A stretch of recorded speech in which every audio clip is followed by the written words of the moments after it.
मनसे लवकर सगळ्यांना घालवे हा आमचा शब्द आहे. महाराष्ट्र बस सेनेचा!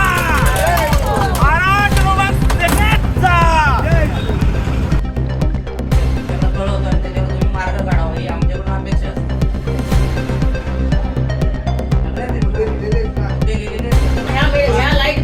भरपूर तकलीफ आहे. हे लोक केअर करतच नाही. आपला माणूस बसवतो ना आपण 10 दिवसानंतर बघू ना परत त्यांना काय करायचं. त्यांना काय फरक पडतंय का तुम्ही एवढा लोक बडबड करतोय.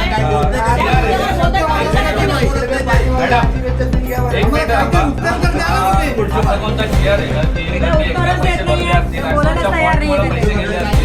तर तुम्ही पुढच्या बिलामध्ये ते ऍडजस्ट करणार आम्हाला रिफंड देणार. अर्ज द्या. अख्खा दिवस तुमच्याकडे आपण लॉस. घेऊ शकता आम्ही नाही घेऊ शकत. नवीन मीटरला हाच प्रकार चालू आहे सगळीकडे. हे जुना मीटर काही नाही करून काढायचं, काहीतरी त्याच्यामध्ये फॉल्ट दाखवायचा आणि त्यांना नवीन शब्द आहे.